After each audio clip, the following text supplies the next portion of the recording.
पंथ नाल भारत की धरती ते 1947 तो ही लगातार धक्का हुंदा आ रहा और सरकार 47 तो धक्का करन ते नहीं हटदी, असीं 47 तो लड़न तो नहीं हटदे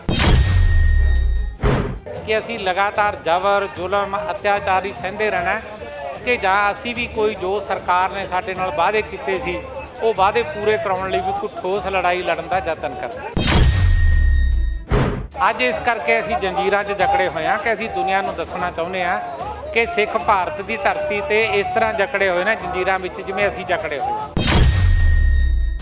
काले चोले असीं तां पाए वे ने कि साडे अंदर एक गुस्सा है, एक रोह है कि जिहड़ा लगातार सिखां दे अंदर पनप रिहा। जे सरकार ने किते ध्यान धर के इस मसले का हल कढण दा यतन ना कीता तां इहदा रिएक्शन भी बहुत होगा।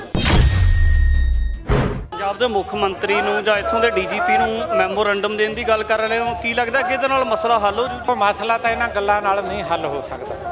मसला तो असल विच पंजाब की सरजमीन ते पंथक शक्ति नूं इकट्ठे करके पंजाब की धरती ते पंथक राज स्थापित करके कोई योग हल कढ़िया जा सकता।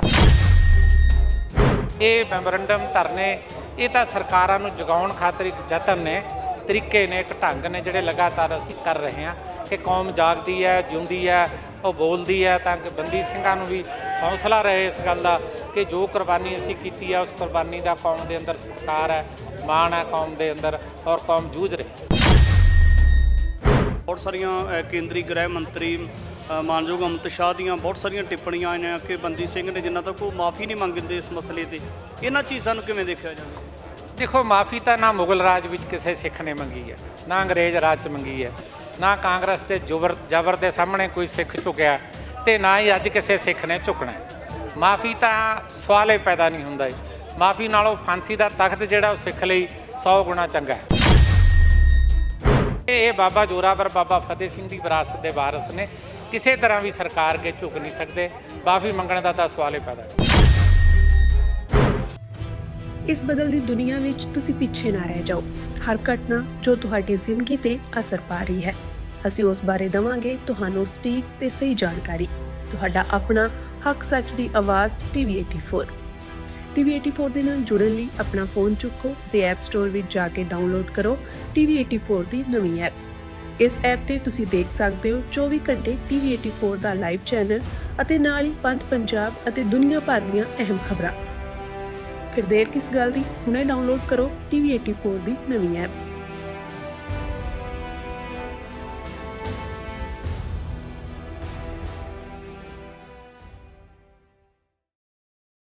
ਬੰਦੀ ਸਿੰਘਾਂ ਦੀ ਰਿਹਾਈ ਦੇ ਲਈ ਲੰਬੇ ਸਮੇਂ ਤੇ ਜਿੱਥੇ ਮੰਗ ਕੀਤੀ ਜਾ ਰਹੀ ਹੈ ਤਾਂ ਉੱਥੇ ਹੀ ਵੱਖ-ਵੱਖ ਸ਼ਖਸੀਅਤਾਂ ਦੇ ਵੱਲੋਂ ਅੱਜ ਕਾਲੇ ਕੱਪੜੇ ਪਾ ਕੇ ਹੱਥਾਂ ਨੂੰ ਹੱਥਕੜੀਆਂ ਲਾ ਕੇ ਪ੍ਰਦਰਸ਼ਨ ਕੀਤਾ ਜਾ ਰਿਹਾ। ਪੰਜੋਲੀ ਸਾਹਿਬ, ਇਹ ਜ਼ਰੂਰਤ ਕਿਉਂ ਪੈ ਗਈ ਜੀ ਇਦਾਂ ਦਾ ਜਿਹੜਾ ਲਿਬਾਸ ਬਣਾਉਣ ਦੀ?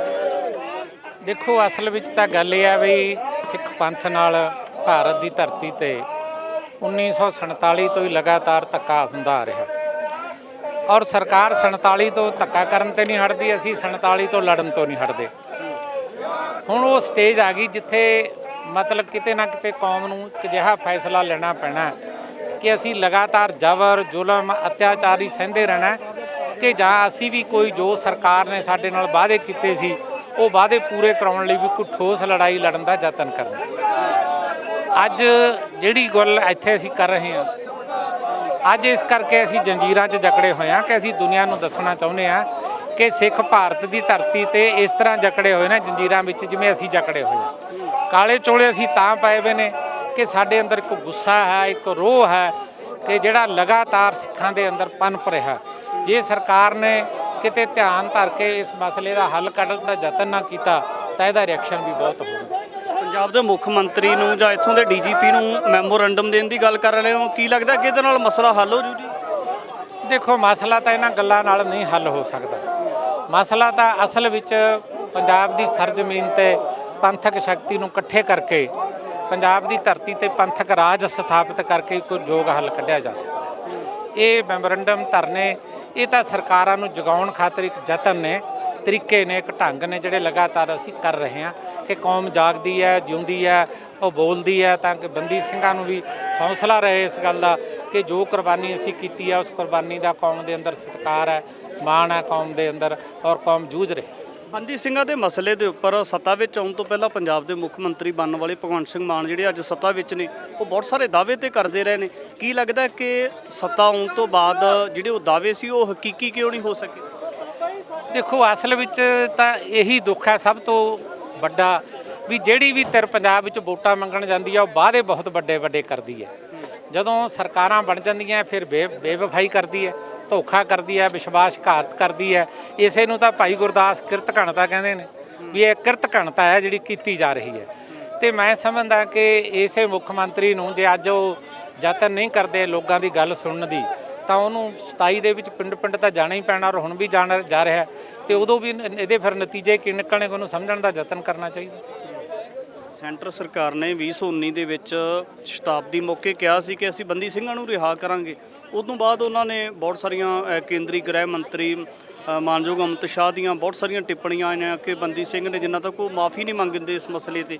ਇਹਨਾਂ ਚੀਜ਼ਾਂ ਨੂੰ ਕਿਵੇਂ ਦੇਖਿਆ ਜਾਵੇ? ਦੇਖੋ, ਮਾਫੀ ਤਾਂ ਨਾ ਮੁਗਲ ਰਾਜ ਵਿੱਚ ਕਿਸੇ ਸਿੱਖ ਨੇ ਮੰਗੀ ਹੈ, ਨਾ ਅੰਗਰੇਜ਼ ਰਾਜ 'ਚ ਮੰਗੀ ਹੈ, ਨਾ ਕਾਂਗਰਸ ਦੇ ਜ਼ਬਰ ਦੇ ਸਾਹਮਣੇ ਕੋਈ ਸਿੱਖ ਝੁਕਿਆ ਤੇ ਨਾ ਹੀ ਅੱਜ ਕਿਸੇ ਸਿੱਖ ਨੇ ਝੁਕਣਾ। ਮਾਫੀ ਤਾਂ ਸਵਾਲ ਹੀ ਪੈਦਾ ਨਹੀਂ ਹੁੰਦਾ। ਮਾਫੀ ਨਾਲੋਂ ਫਾਂਸੀ ਦਾ ਤਖਤ ਜਿਹੜਾ ਉਹ ਸਿੱਖ ਲਈ 100 ਗੁਣਾ ਚੰਗਾ ਹੈ। ਜਿਉਂਦਾ ਮਨੁੱਖ ਇਤਿਹਾਸ ਵਿੱਚ ਹੁੰਦਾ, ਸਰੀਰ ਦੇ ਰੂਪ ਦਾ ਮਨੁੱਖ ਜਿਹੜਾ ਉਹ ਸੜ ਜਾਂਦਾ, ਉਹਦਾ ਸਰੀਰ ਤਾਂ ਸੜਿਆ ਹੀ ਜਾਂਦਾ, ਜਿਉਂਦਾ ਤਾਂ ਉਹਨੇ ਇਤਿਹਾਸ 'ਚ ਰਹਿਣਾ। ਤੇ ਇਤਿਹਾਸ ਵਿੱਚ ਉਹਨੇ ਕਿਵੇਂ ਜਿਉਣਾ? ਉਹਨੇ ਵਜੀਦ ਖਾਂ ਬਣ ਕੇ ਜਿਉਣਾ ਕਿ ਮਤਲਬ ਆਪਣਾ ਸ਼ੇਰ ਮੁਹੰਮਦ ਖਾਂ ਮਲੇਰਕੋਟਲਾ ਬਣ ਕੇ ਜਿਉਣਾ? ਵਿਰਾਸਤ ਉਹਨੇ ਕਿਹੜੀ ਸਾਂਭਣੀ ਹੈ? ਬਾਬਾ ਜੋਰਾਵਰ ਬਾਬਾ ਫਤਿਹ ਸਿੰਘ ਦੀ ਸਾਂਭਣੀ ਹੈ ਜਾਂ ਵਜੀਦ ਖਾਂ ਦੀ ਸਾਂਭਣੀ ਹੈ? ਇਸ ਲਈ ਇਹ ਬਾਬਾ ਜੋਰਾਵਰ ਬਾਬਾ ਫਤਿਹ ਸਿੰਘ ਦੀ ਵਿਰਾਸਤ ਦੇ ਵਾਰਸ ਨੇ, ਕਿਸੇ ਤਰ੍ਹਾਂ ਵੀ ਸਰਕਾਰ ਅੱਗੇ ਝੁਕ ਨਹੀਂ ਸਕਦੇ। ਮਾਫੀ ਮੰਗਣ ਦਾ ਤਾਂ ਸਵਾਲ ਹੀ ਪੈਦਾ ਨਹੀਂ।